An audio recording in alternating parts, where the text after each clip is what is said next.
বন্যপ্রাণ রক্ষার জন্য আগেও নানা উদ্যোগ নিয়েছে পুরুলিয়া বন বিভাগ। হয়েছে পদযাত্রা থেকে শুরু করে ছাত্রছাত্রীদের নিয়ে প্রচার। তবে এবার হাতিদের জন্য শুরু হলো বন দপ্তর ও রেলের যৌথ উদ্যোগ।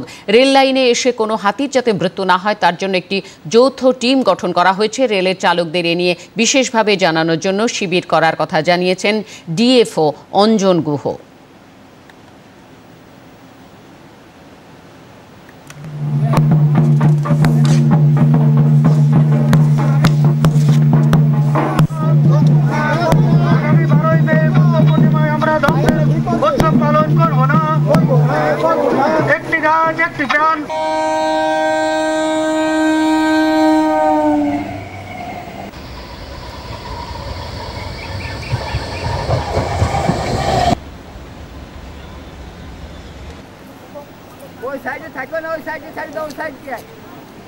গত 6 মাসের মধ্যে আমাদের ইন্টারস্টেট বর্ডারের খুব কাছেই ঝাড়খণ্ডের দিকে দুটি হাতির রেল অ্যাক্সিডেন্টে মৃত্যু হয়।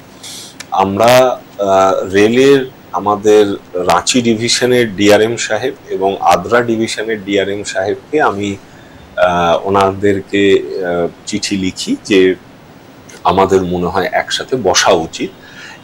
রেলওয়ে ট্র্যাকের কোন জায়গাগুলো দিয়ে মোটামুটি ভাবে হাতিগুলো পারাপার করে সেটাকে চিহ্নিত করা, যেটাকে আমরা করিডোর বলছি।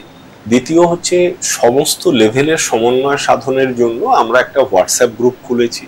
তাতে স্টেশন ম্যানেজার সাহেবরা আছেন, আমার রেঞ্জ অফিসাররা আছেন। কোনো ইনফরমেশন যদি এরকম থাকে যে রেলওয়ে লাইনের কাছে কোনো হাতি বা হাতির হার্ডের মুভমেন্ট হচ্ছে, ওই হোয়াটসঅ্যাপ গ্রুপের মাধ্যমে আমরা সাথে সাথে সেটা সবাইকে শেয়ার করি।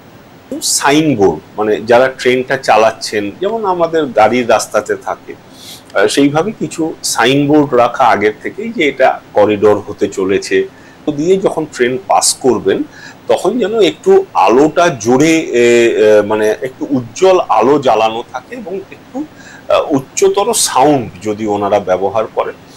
আপনারা জানেন যে হাতি আলো এবং আওয়াজকে একটু অ্যাভয়েড করতে চায়, সেক্ষেত্রেও অ্যাক্সিডেন্ট হওয়ার চান্স অনেকটা কমে যাবে।